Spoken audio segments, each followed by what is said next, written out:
Welcome into Palmetto Sports Daily. We are halfway through the week, but we are just getting started with March Madness. I'm Teagan here in Myrtle Beach. We've got Kevin in Charleston and Rick in Columbia today. However, we are missing our Fox Carolina counterparts in Greenville. However, they did take some time to do their bracket breakdowns. So here's a look at what they're thinking ahead of all these games.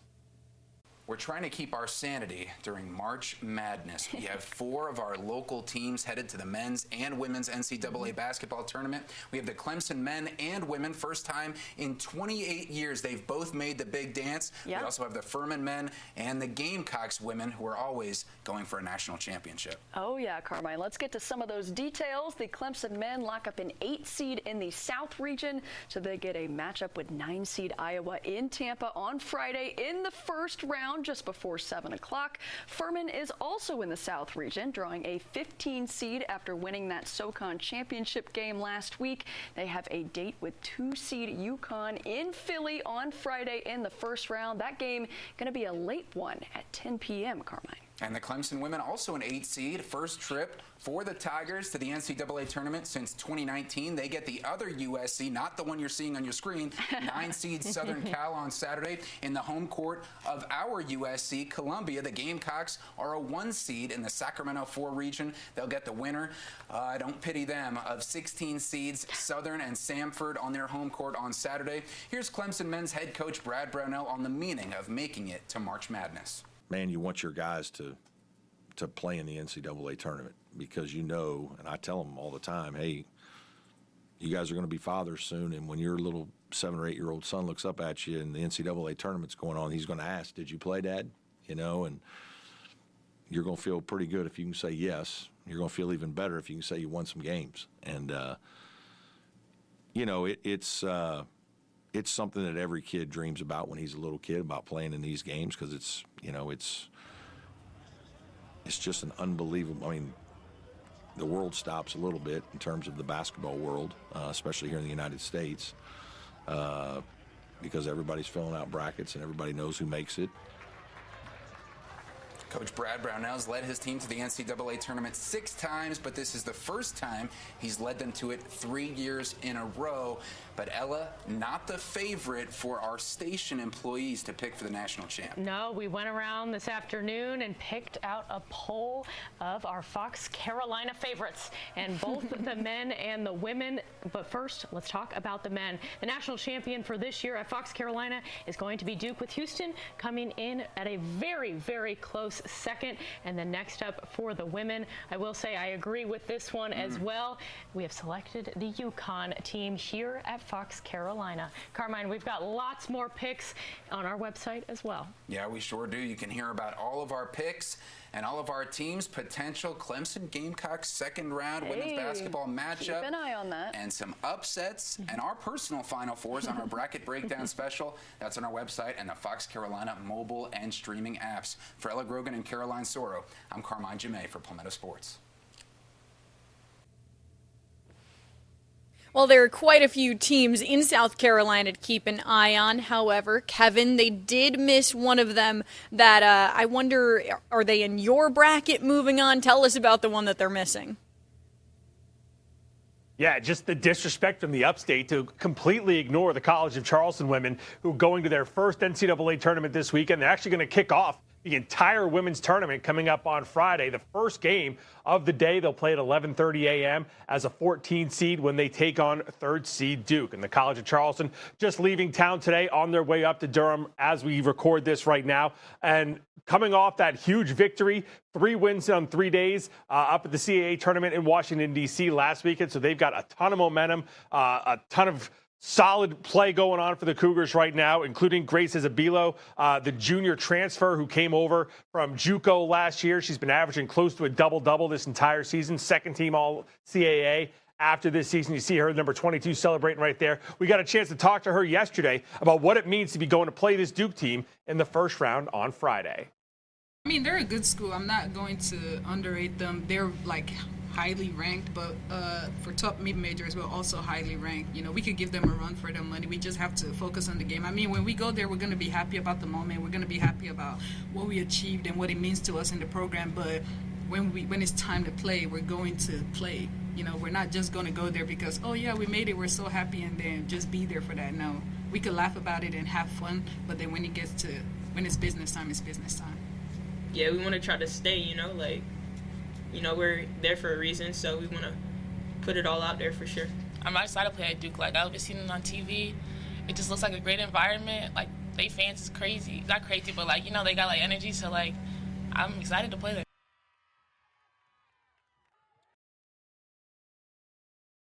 So in addition to Grace there, you hear from the Barbeau twins, Taylor and Taryn. Of course, Taryn, the two-time now defending CAA Player of the Year as a junior. Her sister, Taylor, also first-team All-CAA this season. So it's going to be a tough first-round matchup for the college. They are, I believe, at last check, 31.5-point underdogs as they go to face third-seeded Duke. But they've got some confidence going into this one, Rick. Yeah, hey, that's got to be, such a fantastic feeling to make the NCAA tournament for the first time, and you're going into an environment to play Duke. So good luck to them. But Teagan, Kevin, I got to ask you, are we going to let our upstate partners back after they didn't pick the South Carolina women or the Clemson men to win national championships? What's wrong with them? I will say I did not choose the Clemson men to win my championship. I'm saying that partially as a Syracuse fan and partially as somebody who pays attention to this Clemson team. But as for the South Carolina women, I think it's tough this year just with the couple of losses that they've had. But, this is a strong team. Dawn Staley, obviously one of the best in the game. But I will say I don't have South Carolina winning my women's bracket. Kevin, how about you? I know where my bread is buttered. I'm not picking against the Lady Gamecocks. So, yeah, I've got them going all the way, Rick. There you go, Kevin. Good answer. And speaking of the South Carolina women, 3 of the Gamecocks, they get AP All-America honors. That was just released today. Sophomore forward Joyce Edwards makes the second team. Senior guard Raven Johnson makes the third team. And another senior guard, Tanai Ladson, gets an honorable mention.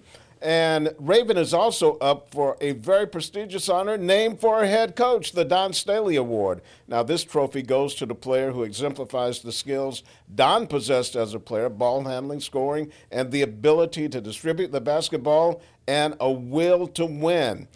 Raven is preparing to play her final game at Colonial Life Arena as the Gamecocks tip-off play in the NCAA Tournament, and her head coach is surely going to miss her. Here's Coach Staley.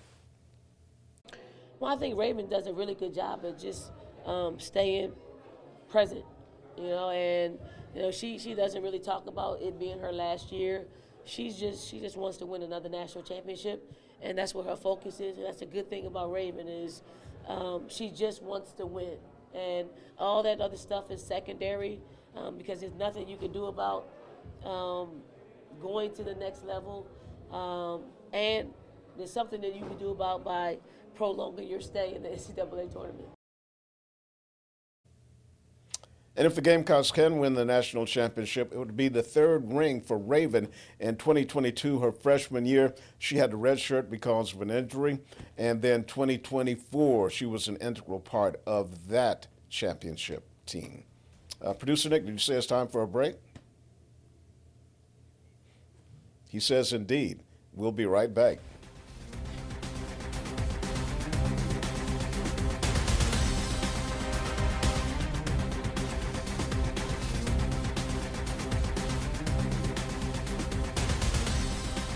Welcome back to Palmetto Sports Daily. We stick with college basketball, and while 68 teams are getting ready for the NCAA tournament, the other 200-plus something is already starting to look ahead towards next year. That includes the players as well, as they're starting to make their declarations towards the transfer portal, those who are looking to leave. And that's a big one over at Charleston Southern. We've had some big guys leave the Citadel and the College of Charleston thus far. Yesterday was a big one for Charleston Southern as their top 2 scorers from this past season's team, both saying they're entering their name into the transfer portal. That's Alon Sumler, who you saw right there, and Bryson Blaine right here puts that one away. These two averaged over 36 points a game for Charleston Southern last year. That accounts to about, my math's not great, but from what I checked, it's about 43% of CSU's per game scoring last season. So that is a huge loss. Their number 3 scorer is graduating as well. So Charleston Southern, and this is going to be pretty much a year-by-year thing for teams like the Bucks at this point. They're going to have to build their squad pretty much from the ground up, and that's going to be every year, because if your guys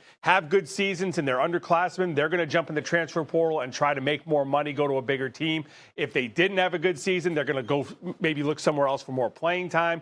So this is, teams that are in conferences like the Big South, the SoCon, even the Sun Belt, Teagan, you're going to see a lot of these teams, the guys are just going to leave. And you're going to, even the College of Charleston, a team that had a pretty successful season last year, they've already had about 3 or 4 guys enter the portal. And from last season, they were very successful. The year before, they won 20 games. And they still had 12 of 15 new spots on the roster last year. So it's just going to be building from the ground up here, Teagan.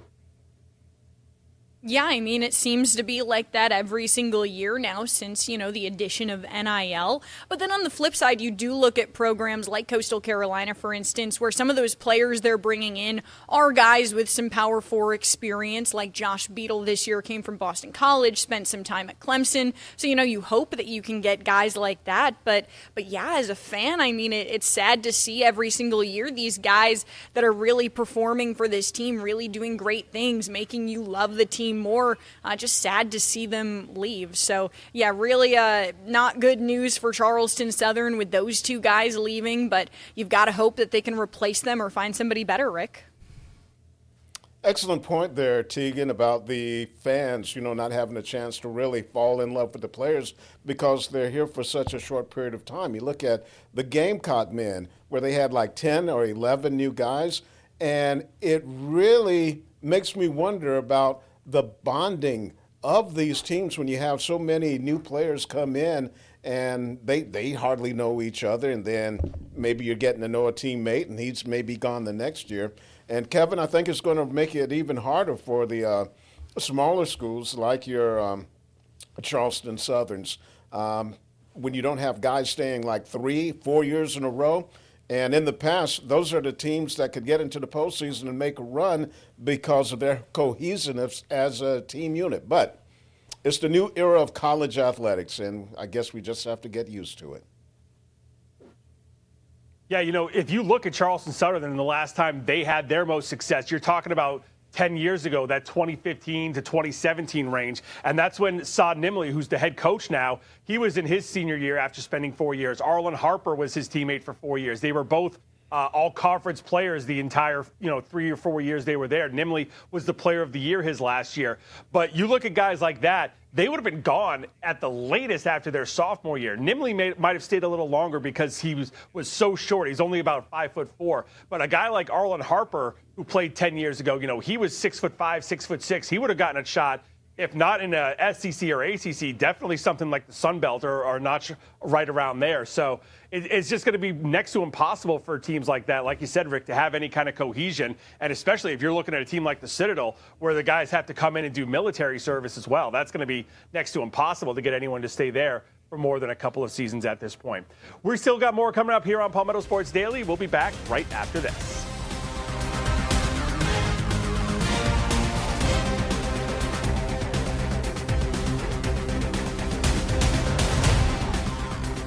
And welcome back to Palmetto Sports Daily. It is time to talk some college baseball and the Gamecocks. Oh, man, we were having a conversation in the WIS newsroom before the show started about how we didn't think that this season could be any worse than last year, which was historically bad, 6-24 in the SEC. But let me tell you about last night. They hosted the Charlotte 49ers, and it was like somebody pushed the self-destruct button by mistake.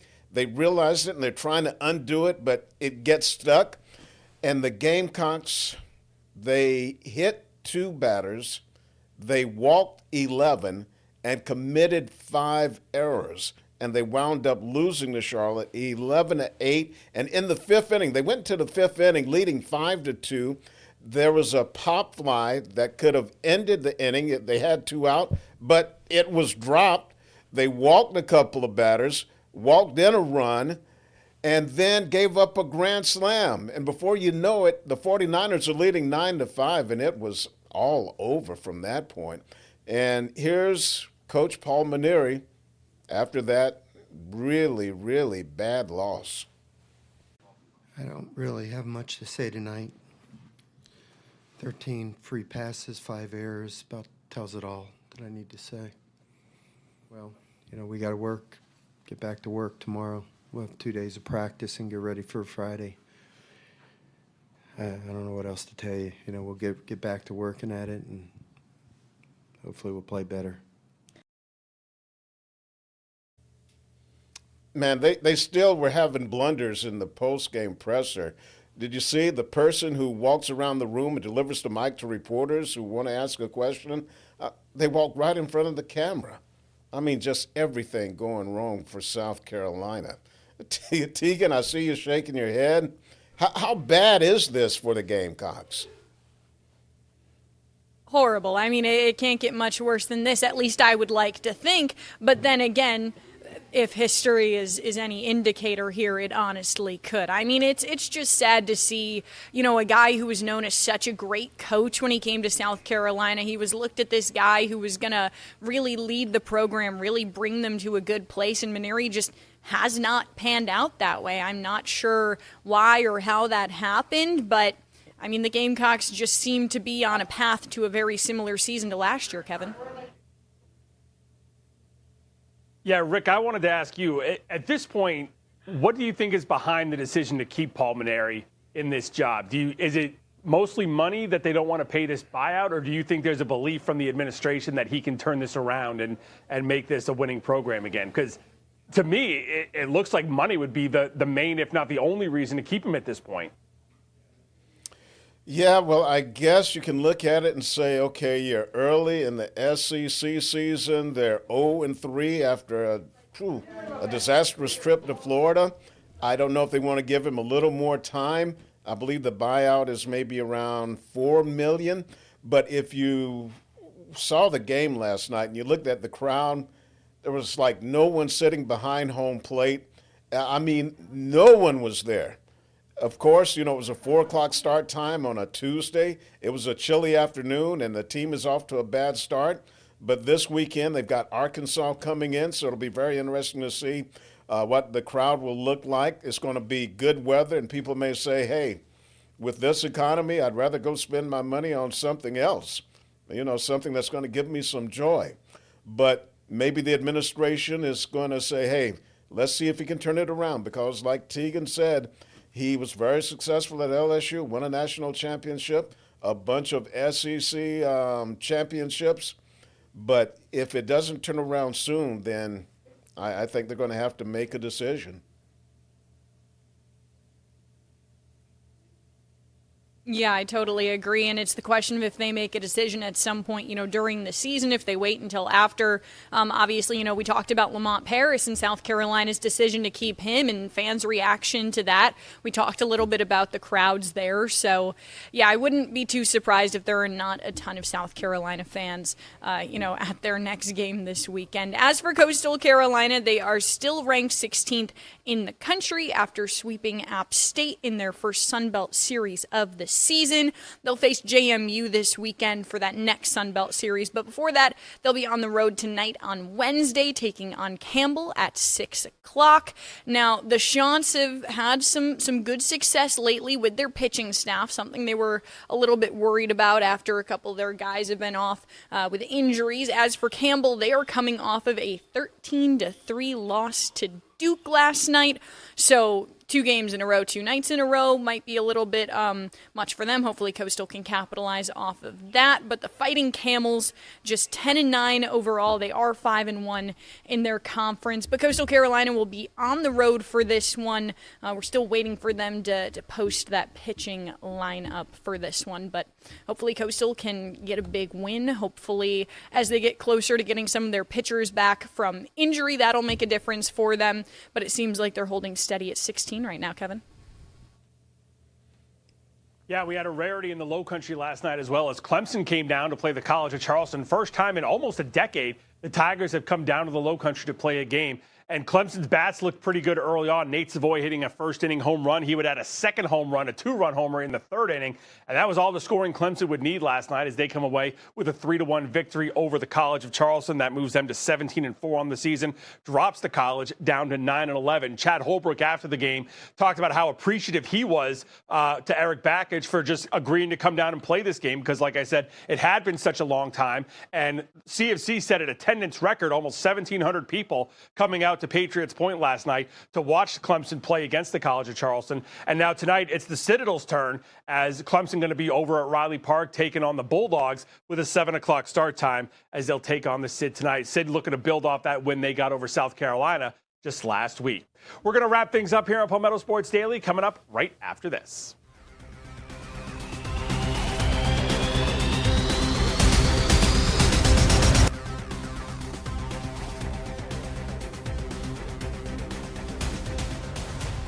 Welcome back into Palmetto Sports Daily as we wrap up today's show. I just wanted to talk a little bit about Coastal Carolina softball. They also wrapped up their first weekend of Sunbelt play. They won that series against App State 2-1. Not their best games of the season. They won 3-2 in the second game. They won 8-7 in that third game, losing that first one 7-3. Of course, before that is what you're looking at right now, that brutal loss against South Carolina, 12-2.